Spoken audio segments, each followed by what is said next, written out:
इस कहानी की शुरुआत में हम एक ऐसी फैमिली को देखते हैं जो कि खानदानी गरीब थी। इस फैमिली में 4 लोग थे, मिस्टर किम, उनकी पत्नी और उनके 2 बच्चे, कीहू और कीजेंग। और ये सभी लोग कोविड के बाद बेरोजगार थे। इनकी हालत इतनी खराब थी कि ये लोग बेसमेंट में रहा करते थे, जहाँ पर कोई भी ऐरा गैरा आकर मूत कर चला जाता था और ये लोग उसे कुछ कह भी नहीं पाते थे। अभी ना बड़ी मुश्किल से एक पिज्जा कंपनी के लिए पिज्जा बॉक्सेस बनाने का काम मिला था। तो सबसे पहले ये लोग अपने फोन को जैसे तैसे पड़ोसी के वाईफाई से कनेक्ट करके एक वीडियो डाउनलोड करते हैं, जिसमें दिखाया जा रहा था कि उन्हें पिज्जा बॉक्सेस को कैसे तैयार करना है, जिसे देखकर ये लोग भी पिज्जा बॉक्सेस को तैयार कर लेते हैं। लेकिन अगले दिन जब पिज्जा कंपनी से उन बॉक्सेस को लेने के लिए लोग आते हैं तो वो लोग उनके बॉक्सेस को रिजेक्ट कर देते हैं, क्योंकि उन लोगों ने पिज्जा बॉक्सेस को गलत तरीके से मोड़ा था, जिस वजह से पिज्जा गर्ल उनके पैसे भी काट लेती है। तो तब इधर कीवो आता है, जो कि लोगों को अपनी बातों में उलझाने में माहिर था और वो अपनी बातों से किसी से भी अपनी बात मनवा सकता था। अब वो यहाँ उस पिज्जा गर्ल को अपनी बातों में उलझाकर उसे भी अपने साथ पार्ट टाइम जॉब में रखने के लिए कहता है, ताकि उसका काम भी जल्दी हो जाएगा।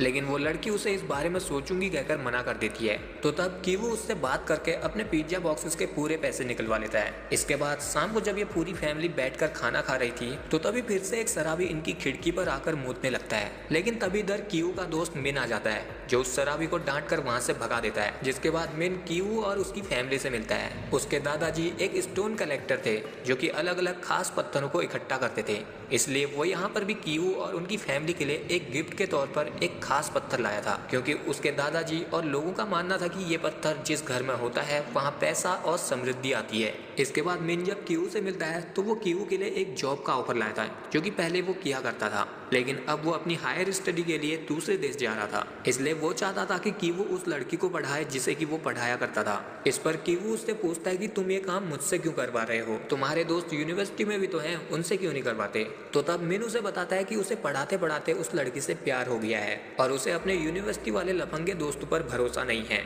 वो लोग खुद कमीने हैं और उस लड़की को भी पटाने की कोशिश करेंगे। इसी वजह से वो ये काम उससे करवाना चाहता है, क्योंकि कि वो दिखने में बहुत शरीफ और उसका अच्छा दोस्त था। इसलिए वो उसे ये भी बताता है कि उसकी पढ़ाई कंप्लीट हो जाने के बाद जब वो लड़की कॉलेज जाने लगेगी तो वो उसे डेट के लिए पूछेगा। तो अब यहाँ कीवो उसकी बात मान जाता है, क्योंकि अभी उसे और उसकी फैमिली को पैसों की बहुत जरूरत थी। पर कीवो के पास कोई भी डिग्री नहीं थी और मिन जिस लड़की को ट्यूशन पढ़ाता था वो लड़की बहुत अमीर और उसकी फैमिली बहुत पढ़ी लिखी थी, जो कि एक अच्छी यूनिवर्सिटी से डिग्री वाले को ही अपनी बेटी के ट्यूटर के लिए ढूंढ रही थी। इस पर मिन कीवो से कहता है कि वो अपनी बहन कीजेंग से कहकर किसी यूनिवर्सिटी की फेक डिग्री और डॉक्यूमेंट्स बना ले, बाकी वो अपनी तरफ से उसे रिकमेंड कर देगा, जिससे उसे जॉब आसानी से मिल जाएगी। तो अब कीवो उसकी बात मान लेता है और अपनी बहन से कहता है कि वो उसके लिए एक जानी मानी यूनिवर्सिटी की फेक डिग्री और डॉक्यूमेंट्स बना ले।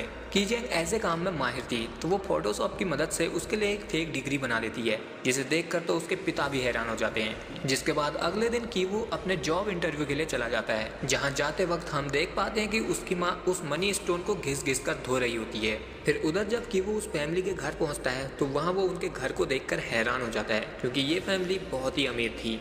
इस फैमिली में भी 4 लोग थे, मिस्टर पार्क, उनकी वाइफ और उनके 2 बच्चे डहाई और दासोंग।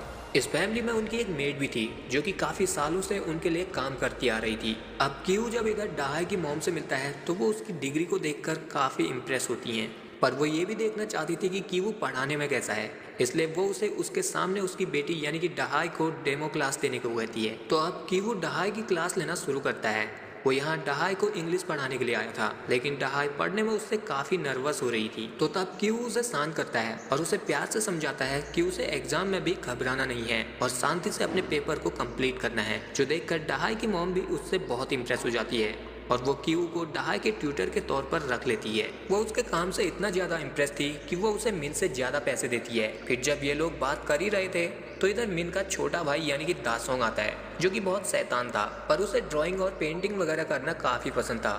दासोंग की मॉम कीवो को उसकी पेंटिंग दिखाकर बताती है कि उन्होंने अपने बेटे के लिए आर्ट टीचर भी रखा था, पर दासोंग के शरारतों की वजह से कोई भी उनके घर में 1 महीने से ज्यादा नहीं टिक पाता। इस पर कीवो को एक आइडिया आता है अपनी बहन कीजेंग को भी अपने साथ यहाँ काम दिलाने का। इसलिए वो उन्हें एक झूठी कहानी बताता है कि उसकी एक जेसिका नाम की दोस्त है और उसने यूके की एक बहुत बड़ी यूनिवर्सिटी से आर्ट साइकोलॉजी में डिग्री ली है और वो बच्चों को बहुत अच्छी तरह से पढ़ाती है। वो यहाँ उसकी इतनी तारीफ करता है कि डहाई की माँ उससे मिलने के लिए बहुत एक्साइटेड हो जाती है। जिसके बाद अगले दिन कीवू अपनी बहन कीजेंग को जसिका बनाकर और उसके फेक डॉक्यूमेंट्स बनाकर डहाई की मॉम से मिला देता है, जहाँ इन्हें डहाई भी छुपकर देख रही होती है क्योंकि उसे पहली नजर में ही कीवू से प्यार हो गया था और उसे लग रहा था कि जसिका उसकी गर्लफ्रेंड है। इसलिए जब कीवू उसे पढ़ा रहा होता है तो वो उससे पूछती है कि क्या जसिका उसकी गर्लफ्रेंड है, तो कीवू उसे हंसकर मना कर देता है। तब डहाई उसे कहती है कि जसिका इतनी खूबसूरत है तो वो उसे पसंद तो करता ही होगा। इस पर कीवू उसकी गलतफहमी दूर करता है और उसे कहता है कि वो उसकी बहन जैसी है और रही खूबसूरती की बात तो तुम उससे बहुत ज्यादा खूबसूरत हो, जिससे डहाई उससे इम्प्रेस हो जाती है और ये दोनों एक दूसरे के क्लोज आ जाते हैं। और उधर नीचे डहाई की माँ कीजेंग को अपने छोटे बेटे यानी कि दासोंग से मिलाती है, जिसे देखने के बाद जसिका यानी कि कीजेंग उसे अकेले क्लास देने के लिए कहती है। लेकिन थोड़ी देर बाद वो दासोंग को लेकर बाहर आ जाती है। उसने दासोंग पर पता नहीं कौन सा जादू कर दिया था कि दासोंग उसकी हर बात को बहुत अच्छे से मान रहा था। फिर वो यहाँ दासोंग की ड्राइंग को देखकर उसकी माँ से बात करती है। वो कहती है कि वो इस वक्त आर्ट साइकोलॉजी और आर्ट थेरेपी की पढ़ाई कर रही है। उसे पता था कि अक्सर छोटी उम्र में बच्चों का कोई ना कोई ट्रॉमा तो होता ही है। इसी का फायदा उठाकर वो दासोंग की मॉम से पूछती है कि क्या दासोंग के साथ कुछ हुआ था, जो सुनकर दासोंग की माँ घबरा जाती है क्योंकि दासोंग जब 5 साल का था तो उसने अपने घर में एक परछाई देखी थी जिससे वो डरकर बेहोश हो गया था।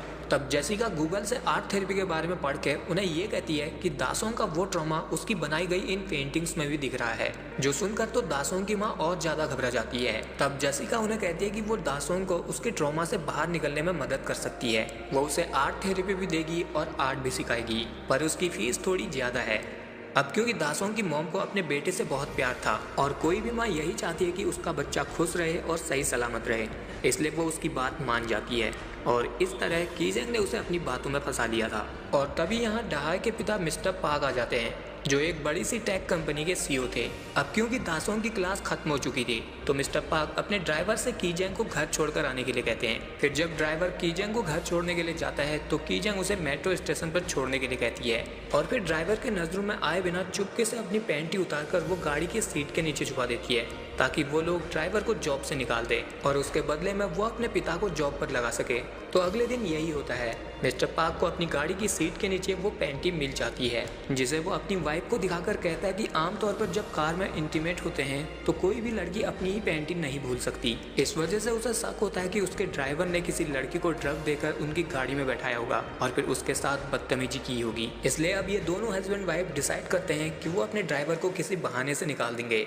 जो बात यहाँ पीछे से कीजेंग भी सुन रही थी, जिसे सुनकर उसे लगता है कि उसका प्लान सक्सेसफुल हो गया है, बस एक आखिरी पड़ाव बाकी है। जिसके बाद वो जब यहाँ से दासोंग को पढ़ाकर जा रही थी तो जाते वक्त दासोंग की मॉम उससे पूछती है क्या उनके ड्राइवर ने उसके साथ कोई बदतमीजी की थी, तो कीजेंग उन्हें मना कर देती है और कहती कि वो तो उससे बहुत अच्छे से बात कर रहा था और वो बहुत अच्छे से बिहेव कर रहा था, लेकिन फिर भी वो उससे बार बार घर छोड़ने की बात कर रहा था। तब दासोंग की मॉम को लगता है कि कीजेंग बहुत ज़्यादा भोली है और फिर वो उसे बताती है कि वो लोग अब अपने ड्राइवर को निकाल रहे हैं क्योंकि उसका कैरेक्टर अच्छा नहीं है, जिस वजह से उन्हें एक नए ड्राइवर की तलाश है। तब मौका देखकर कीजेंग चौका मार देती है, मतलब कि वो उन्हें कहती है कि उसके जान पहचान में एक ड्राइवर हैं, अगर वो चाहें तो वो उनसे मिल सकते हैं। अब क्योंकि कीजेंग ने अपनी बातों से इस पूरी फैमिली का भरोसा जीत लिया था तो दासोंग की मॉम भी उस ड्राइवर से मिलने के लिए मान जाती है। जिसके बाद अगले दिन कीवू अपने पिता के साथ मर्सिडीज के शोरूम में जाता है, जहां मिस्टर किम मर्सिडीज के सारे फीचर सीख लेते हैं और फिर अगले दिन इंटरव्यू के लिए मिस्टर पाक की कंपनी में पहुंच जाते हैं, जहां मिस्टर पाक उनके गाड़ी चलाने का एक छोटा सा टेस्ट लेते हैं, जिससे वो काफ़ी इंप्रेस होते हैं क्योंकि मिस्टर किम बहुत पहले गाड़ियां ही चलाते थे और अब मिस्टर पाक उन्हें जॉब पर रख लेते हैं। जिसके बाद ये तीनों बाप बेटे और बेटी मिस्टर पाक की फैमिली के लिए काम करना शुरू कर देते हैं, पर मिस्टर पाक की फैमिली को इनकी असलियत पता नहीं थी। इन तीनों ने उनसे अपने रिश्ते छुपाए थे और उन्हें अपना अलग अलग नाम बताया था। अब इन्हें अपनी मॉम के लिए भी इस घर में जॉब चाहिए थी तो ये उसके लिए इस घर की नौकरानी को रिप्लेस करने का सोचते हैं। ये नौकरानी मिस्टर पाक के घर खरीदने से पहले से यहाँ काम करती थी तो इसे इस घर से निकलवाना इतना आसान नहीं था। तो तब कीवू को दहाई के जरिए पता चलता है कि उनकी नौकरानी को पीच से एलर्जी है, इसलिए उनके घर में आज तक पीच नहीं आया। तो ये बात जानने के बाद ये पूरी फैमिली नौकरानी को बीमारी के बहाने इस घर से बाहर निकालने का प्लान बनाती है, जिसमें सबसे पहले कीजेंग एक पीच का फल लाती है और उसके बालों को निकालकर चुपके से उस नौकरानी के ऊपर डाल देती है जिससे नौकरानी को एलर्जी होने लग जाती है और वो अगले दिन हॉस्पिटल पहुंचती है, जहां पर मिस्टर किम आकर चुपके से उसकी फोन में बात करते हुए फोटो खींच लेते हैं। जिसके बाद अगले दिन जब वो मिस्टर पार्क की वाइफ के साथ शॉपिंग पर थे तो वहाँ वो अपनी मैडम को उनकी नौकरानी की फोटो दिखाता है और कहता है कि जब वो अपनी वाइफ के साथ हॉस्पिटल गया था तो उसने उनकी नौकरानी को वहाँ देखा था और वो फोन पर बात कर रही थी कि उसे टीवी की बीमारी हो गई है। जो बात सुनकर दासोंग की मॉम पूरी तरह से हैरान हो जाती है और वो सोचती है कि उनके घर में तो 2 बच्चे भी हैं और एक टीवी पेशेंट अगर उनके घर में खाना बनाएगी तो उसके बच्चे भी बीमार हो सकते हैं। अब ये सारी बातें बताने के बाद मिस्टर किम अपनी बेटी यानी कि कीजंग को मैसेज कर देते हैं कि उन्होंने अपना काम कर दिया है और अब वो मैडम को लेकर घर आ रहे हैं। जो मैसेज मिलने के बाद इधर कीजंग पानी पीने के बहाने से किचन में आती है और चुपके से फिर से उस नौकरानी के ऊपर पीच के बाल डाल देती है, जिससे यहाँ थोड़ी देर में नौकरानी की हालत खराब होने लगती है और वो जोर जोर से खांसने लगती है। और तभी इसी वक्त मिस्टर किम मैडम को लेकर आ जाते हैं, जो देखकर मिस्टर पार्क की वाइफ को यकीन हो जाता है कि मिस्टर किम ने जो उसे बताया वो सच है।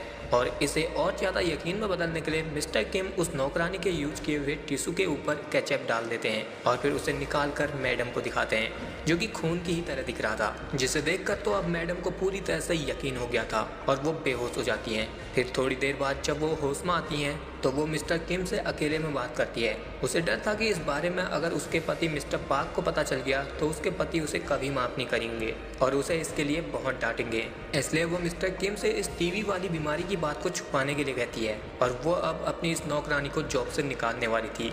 तब मिस्टर किम भी उन्हें कहते हैं कि वो उस नौकरानी को निकालते वक्त उसका नाम ना ले, ताकि उस नौकरानी को ये न लगे कि मिस्टर किम की वजह से उसकी जॉब गई है।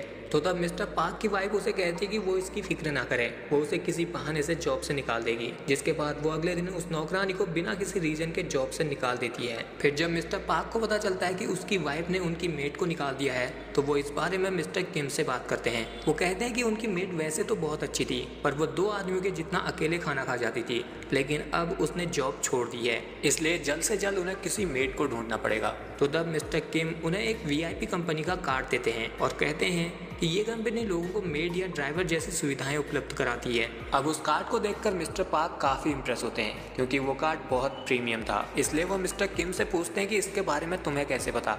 तो मिस्टर किम एक झूठी कहानी बताते हैं कि इस कंपनी वाले लोगों ने उन्हें ड्राइवर के लिए कनेक्ट किया था, पर उनसे पहले मेरी आपसे बात हो चुकी थी। अब यहाँ मिस्टर किम मिस्टर पार्क से भी रिक्वेस्ट करते हैं कि वो अपनी वाइफ से कहें कि इस कंपनी के बारे में उन्होंने खुद पता लगाया है, जिससे कि आपकी वाइफ को भी अच्छा लगेगा। पर असल बात तो ये थी कि वो उन लोगों की सच्चाई उनकी वाइफ के सामने ना आए। तो अब अगले दिन मिस्टर किम अपनी वाइफ को वो वीआईपी कार्ड दे देते हैं, जिसमें कॉल करने पर उधर कीजैंग कॉल उठाती है, क्योंकि इन लोगों ने ही तो वो कार्ड बनाया था। तो अब मिस्टर किम की वाइफ कीजैंग से बात करते हुए एक मेड को हायर कर लेती है, यानी कि कीजैंग ने अब अपनी मॉम को भी इस फैमिली के लिए मेड के तौर पर काम पर लगा दिया था। जिसके बाद से अब ये पूरी फैमिली मिस्टर पार्क की फैमिली के लिए मजे से काम करना शुरू कर देती है। पर एक दिन मिस्टर पार्क का छोटा बेटा दासोंग ये नोटिस करता है कि मिस्टर पार्क और उनकी नौकरानी के कपड़ों से एक जैसी स्मेल आ रही है, जिस बात को वो अपने मॉम डैड से भी कहता है। साथ ही वो उन्हें ये भी बताता है कि उसकी टीचर जसिका के कपड़ों से भी सेम स्मेल आती है, लेकिन इस बात को वो दोनों ज्यादा सीरियसली नहीं लेते और उसे नादान समझकर चुप करा देते हैं। जिसके बाद से कीजंग अपनी फैमिली से कहती है कि उन्हें अब नहाने और कपड़े धोने के लिए अलग अलग साबुन का इस्तेमाल करना होगा, नहीं तो वो लोग पकड़े जा सकते हैं। पर मिस्टर किम उन्हें कहते हैं कि अभी उन्हें इस पर ज्यादा ध्यान नहीं देना चाहिए, अभी अभी तो उनके पास पैसे आना बस शुरू ही हुए हैं, तो उन्हें एंजॉय करना चाहिए। अब इसी तरह ये लोग पार्क फैमिली के लिए काम करते रहते हैं और एक दिन दासोंग का बर्थडे आ जाता है। तब मिस्टर पार्क और उनकी फैमिली कैंपिंग पर जाने का डिसाइड करती है। यहाँ उनकी बड़ी बेटी दायहा कैंपिंग पर जाना नहीं चाहती थी, क्योंकि वो कीवू के साथ रहना चाहती थी, पर उसके मॉम डैड उसे बार बार जिद करते हैं तो उसे भी उनके साथ जाना पड़ता है। और फिर ये पूरी फैमिली कैंपिंग का सामान लेकर अपने घर को अपनी नई मेड यानी कि कीजेंग की मॉम के भरोसे छोड़कर कैंपिंग पर चले जाते हैं। और उनके जाते ही कीजेंग और ये पूरी फैमिली इस घर पर ऐसे रहने लग जाते हैं जैसे कि ये घर इन्हीं का हो। ये लोग यहीं पर खाते हैं, पीते हैं और रात को दारू पार्टी करना शुरू कर देते हैं। अब यहाँ पर कीवू शराब पीते हुए अपनी फैमिली को बताता है कि उसे दायहा से सच्चा प्यार हो गया है और जब वो कॉलेज जाने लगेगी तो वो दोनों डेट करना शुरू कर देंगे। अब इस बात से ये पूरी फैमिली बहुत खुश होती है और ये लोग सोचते हैं कि फिर तो ये पूरा घर उनका हो सकता है। वैसे तो ये फैमिली दिल से बहुत अच्छी थी, पर सिर्फ अपने बारे में ही सोचती थी। और तभी यहाँ पर अब बारिश भी होना शुरू हो जाती है। फिर थोड़ी देर बाद जब ये पूरी फैमिली मजे से दारू पार्टी कर रही थी तो अचानक इन्हें गेट की बेल बजती हुई सुनाई देती है, जिससे ये सभी घबरा जाते हैं। तब कीजेंग की मॉम चोंगसुक गेट पर लगे कैमरा की मदद से बाहर देखती है तो वहाँ बाहर इस घर की वही पुरानी नौकरानी आई थी जो कि कीजेंग की मॉम को गेट खोलने के लिए रिक्वेस्ट करती है। वो कहती है कि उसका एक जरूरी सामान घर के बेसमेंट में रह गया था, अगर वो गेट खोल देती है तो वो उसे लेकर यहाँ से चली जाएगी। तो अब ये पूरी फैमिली छुप जाती है और कीजेंग की मॉम उसके लिए गेट खोल देती है, जिसके खुलते ही यहाँ पर वो नौकरानी सीधे बेसमेंट में चली जाती है। पर काफ़ी देर बीत जाने के बाद भी जब वो नीचे से नहीं आती तो कीजेंग की मॉम खुद बेसमेंट में जाती है, जहाँ वो देखती है कि वो नौकरानी दीवार के सहारे एक अलमारी को खिसकाने की कोशिश कर रही है, जिसके बारे में वो जब नौकरानी से पूछती है तो वो नौकरानी उसे भी उस अलमारी को खिसकाने में मदद करने को कहती है। फिर जब वो दोनों मिलकर इस अलमारी को खिसकाते हैं तो वहाँ पर एक और बेसमेंट के लिए दरवाजा था, जिसे खोलकर वो नौकरानी हनी हनी कहकर उस बेसमेंट से नीचे चली जाती है। जिसका पीछा कीजेंग की मॉम करती है तो वो देखती है कि वहाँ पर इस नौकरानी का पति है, जिसे कि उसने इसी बंकर में सालों से छुपा कर रखा था, क्योंकि उसके पति ने बाहर बहुत सारे लोगों से पैसे उधार लिए थे और उधार ना चुका पाने की वजह से वो सभी उसके खून के प्यासे थे।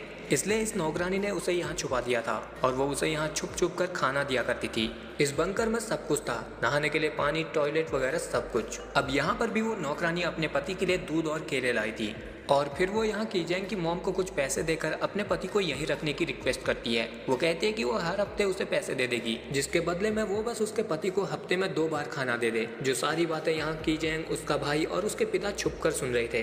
पर यहाँ ये सारी चीजें देखने के बाद चोंगसुक उसकी बात नहीं मानती है और पुलिस को फोन लगाने को कहती है। लेकिन तभी सीढ़ियों से कीवू का पैर फिसल जाता है और वो पूरी फैमिली नीचे गिर जाती है। फिर जब वो नौकरानी इन सब को साथ में देखती है तो वो तुरंत अपने फ़ोन से इन सब का वीडियो बना लेती है और अब उसे सब कुछ पता चल चुका था कि ये सब तो एक पूरी धोखेबाज फैमिली है और इन्होंने ही उस ड्राइवर और उसे निकलवाया है। जो जानने के बाद वो इन्हें अब अपना असली रंग दिखाती है। जहाँ वो अभी तक मासूम बनकर रिक्वेस्ट कर रही थी, वहीं अब वो इन सबको धमका कर कहती है कि अगर उन लोगों ने हिलने की कोशिश की तो वो इस वीडियो को मैडम को भेज देगी। जिसके बाद वो इन्हें ब्लैकमेल करके अपने पति के साथ बेसमेंट के ऊपर घर में आ जाती है और इस पूरी फैमिली के हाथ खड़े करवा के इन्हें सजा देती है। साथ ही वो अपने पति की मालिश करते हुए उन लम्हों को याद करती है जब इस घर को किसी ने नहीं खरीदा था, तो वो दोनों यहाँ पर मजे किया करते थे।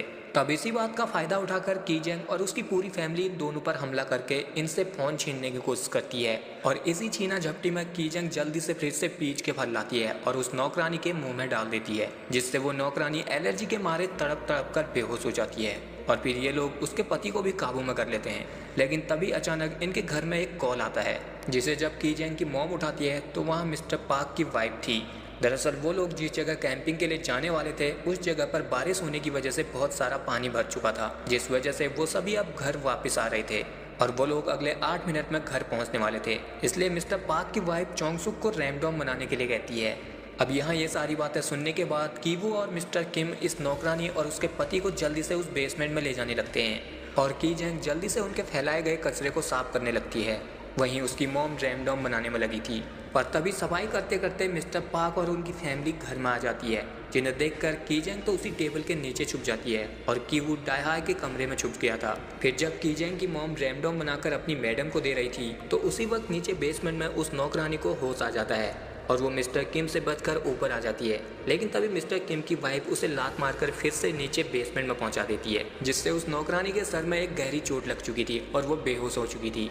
फिर जब मिस्टर किम फिर से उसे नीचे वाले बेसमेंट में ले जाते हैं तो वो वहाँ देखते हैं कि इस नौकरानी का पति लाइट के बटन पर अपना सर मार के ऑन ऑफ कर रहा है। दरअसल इस बटन से ऊपर सीढ़ियों की लाइट जलती थी और ऊपर सभी लोगों को लगता था कि ये लाइट सेंसर की वजह से जलती हैं। लेकिन अब यह नौकरानी का पति उस लाइट को ऑन ऑफ इसलिए कर रहा था ताकि ऊपर वालों को ये सब पता चल जाए, पर ऊपर मैडम को ये देखकर लगता है कि शायद उनका सेंसर खराब हो गया है। दरअसल यहाँ नौकरानी का पति लाइट का इस्तेमाल करके ऊपर कोऑर्डिनेट भेज रहा था, क्योंकि उसे पता था कि मिस्टर पार्क का छोटा बेटा यानी कि दासोंग स्काउट में है, तो वो इन लाइट को डिकोड करके उसके भेजे गए मैसेज का पता कर सकता है। अब यहाँ ये सब जानकर मिस्टर किम जल्दी से उसे पकड़ते हैं और उसके मुंह में उसी के सॉक्स डालकर उन दोनों मियाँ बीवी को बांध देते हैं, जिसके बाद वो इस बेसमेंट को बाहर से बंद कर देते हैं। और अब ऊपर भी मिस्टर पार्क की फैमिली अपने अपने कमरे में चली गई थी। तो अब ये देखकर मिस्टर किम और बाकी सब लोग बाहर निकलते हैं और जैसे ही वो यहाँ से निकलने की कोशिश कर रहे थे तो उसी वक्त हॉल में दासोंग अपने टेंट वगैरह लेकर आ जाता है और उसके साथ उसे देखने के लिए उसके मॉम डैड भी आ जाते हैं। तब ये देखकर जल्दी से मिस्टर किम और ये दोनों भाई बहन उसी हॉल के टेबल के नीचे छुप जाते हैं और वहाँ दासोंग बाहर गार्डन में जाकर अपने टेंट में सो जाता है, जिसे देखने के चक्कर में मिस्टर पार्क और उनकी वाइफ इसी टेबल के सामने वाले सोफे में सोने लगते हैं। लेकिन तभी मिस्टर पार्क को यहाँ पर एक अजीब सी स्मेल आने लगती है। जिसे सुनकर वो अपनी वाइफ को बताता है कि मिस्टर किम जैसी बदबू आ रही है। ये बदबू वैसी ही है जैसे कि सड़े हुए मूली या अंडे से आती है। तब उसकी वाइफ कहती है कि वो कुछ ज़्यादा ही सोच रहे हैं और फिर ये दोनों यहीं पर अपना काम करके सो जाते हैं। काम का मतलब समझ जाओ अब। जो सारी आवाज़ें और उनकी कही हुई बातों को टेबल के नीचे से मिस्टर किम और उनके दोनों बच्चे भी सुन रहे थे। फिर काफ़ी देर बीत जाने पर मिस्टर किम की वाइफ कीवू को मैसेज करके बताती है कि वो दोनों अब गहरी नींद में सो चुके हैं। जिसे पढ़ने के बाद कीजेंग और ये दोनों बाप बेटे चुपचाप से उस टेबल से बाहर निकलते हैं और फिर घर के गैराज वाले दरवाजे से यहाँ से बाहर आ जाते हैं। जिसके बाद ये तीनों बारिश में ही अपने घर जाने लगते हैं। लेकिन फिर कीजंग एक जगह पर रुककर अपने पिता से पूछती है कि वहाँ बेसमेंट में क्या हुआ। तो मिस्टर किम बताते हैं कि उन्होंने उन दोनों पति पत्नी को कसकर बांध दिया है। अब इस पूरे कांड के बाद कीजंग बहुत डर चुकी थी, इसलिए अब वो अपने पिता से पूछते हैं कि अब वो लोग आगे क्या करेंगे। तो मिस्टर किम उसे संभालते हैं और कहते हैं कि वो फिक्र ना करे, उनके पास एक प्लान है, वो बस जो कुछ हुआ उस सबको भूल जाए। जिसके बाद ये तीनों यहाँ से भागते हुए अपने घर की तरफ जाते हैं। लेकिन यहाँ लगातार बारिश होने की वजह से इनकी पूरी गली और इनके घर में पूरी तरह पानी भर चुका था। यहाँ तक कि इनके टॉयलेट से भी अब पानी फुवारा बनकर बाहर निकल रहा था। तब ऐसे में कीजंग जल्दी से उसके ऊपर बैठ जाती है और फिर मिस्टर किम अपने जरूरी सामान को लेते हैं और उन दोनों को यहाँ से जल्दी निकलने के लिए कहते हैं। तभी कीवू को पानी में तैरता हुआ वही लकी स्टोन मिलता है, जिसे देखकर उसे लगता है कि जो कुछ भी उनके साथ हुआ वो इस पत्थर की ही वजह से हुआ है, इसलिए वो इस पत्थर को भी अपने साथ ले आता है। इसके बाद ये तीनों यहाँ से निकलकर सोने के लिए पब्लिक हॉल में जाते हैं, जहाँ पर वो सभी लोग थे जिनके घरों में पानी भर चुका था। दूसरी तरफ बेसमेंट में अब वो नौकरानी थोड़ा होश मार चुकी थी, पर क्योंकि चोंगसुक ने उसे लात मारकर बेसमेंट में गिरा दिया था तो उसमें उसके सर पर बहुत चोट आ गई थी, जिस वजह से उसकी आंख अभी धुंधली हो रही थी। लेकिन फिर भी वो जैसे तैसे करके अपने पति के पास पहुंचती है और उसे खोलने की कोशिश करती है। साथ ही वो उसे बताती है कि उसे मिस्टर किम की पत्नी चोंगसुक ने लात मारकर बेसमेंट में गिरा दिया था, और ऐसा कहते कहते वो अपना दम तोड़ देती है। तब ये देखकर उसके पति को बहुत गुस्सा आता है और वो अपने सर से मार मार कर लाइट को ऑन ऑफ करता है। और वहाँ ऊपर दासोंग अभी सोया नहीं था, वो उस लाइट को ऑन ऑफ होता देख उसे डिकोड करने में लग जाता है। फिर वहाँ हम पब्लिक हॉल में कीवू और उसके पिता मिस्टर किम को देखते हैं, जो जब सो रहे थे तो कीवू मिस्टर किम से पूछता है कि उनका आगे का प्लान क्या है, वो क्या करने वाले हैं। तो मिस्टर किम कहते हैं कि उनके पास कोई प्लान नहीं है। अगर वो प्लान बनाएंगे और चीज़ें उस हिसाब से नहीं चलेंगी तो उन्हें बहुत तकलीफ होगी, इसलिए कोई प्लान नहीं है। और अगर अब कुछ गड़बड़ होती भी है तो उन्हें किसी का खून भी करना पड़े तो इससे कोई फ़र्क नहीं पड़ता। अब ये सारी बातें सुनने के बाद कि वो अपने पिता से माफ़ी मांगता है, क्योंकि उसे लगने लगा था कि ये सब उसके और इस पत्थर की वजह से ही हुआ है, जिसे कि उसने अपने सीने से लगाया था। और वो अपने पिता से कहता है कि ये पत्थर उसका पीछा ही नहीं छोड़ता, उसे ऐसा लगता है कि ये पत्थर उसका पीछा कर रहा है, इसलिए वो अब इसी पत्थर से शुरू हुई कहानी को इसी पत्थर से ख़त्म करने की सोचता है। जिसके बाद अगले दिन सुबह जब मिस्टर पार्क और उनकी वाइफ उठते हैं तो वो सूरज की नई रोशनी को देखकर बहुत खुश होते हैं, पर यह रोशनी आज उनकी ज़िंदगी में तबाही मचाने वाली थी। अब क्योंकि आज उनके बेटे दासोंग का बर्थडे था तो वो अपने घर में एक छोटी सी पार्टी रखने का सोचते हैं, जिसके लिए वो मिस्टर किम को भी काम पर जल्दी बुला लेते हैं। और मिस्टर पार्क की वाइफ कीवू और कीजेंग, जिसे कि वो जसिका समझती है, उन्हें कॉल करके पार्टी में आने के लिए कहती है। जिसके बाद वो मिस्टर किम के साथ सुपरमार्केट जाती है और वहाँ से पार्टी करने का सारा सामान और दारू वगैरह खरीद लेती है। साथ ही वो अपने अलग अलग दोस्तों और रिश्तेदारों को भी कॉल करके अपने यहाँ पार्टी में बुलाती है। और फिर जब वो मिस्टर किम के साथ पार्टी का सारा सामान लेकर वापस घर आ रही थी तो उसे भी मिस्टर किम से वही स्मेल आने लगती है, जिसकी बात उसके पति ने की थी, इसलिए वो अपने नाक को बंद कर लेती है। जो सारी चीज़ें मिस्टर किम भी नोटिस कर रहे थे। दूसरी तरफ वहाँ घर में कीजेंग की मॉम पार्टी के लिए गार्डन में टेबल और कुर्सी वगैरह लगाने लगती है और फिर थोड़ी देर में यहाँ एक एक करके उनके सारे गेस्ट आने लगते हैं। जब कीजेंग यहाँ पहुँचती है तो वो सबसे पहले तुरंत अपनी मॉम के पास जाती है और उनसे पूछती है कि क्या वो बेसमेंट में गई थी या नहीं, तो उसकी माँ नहीं कहती है।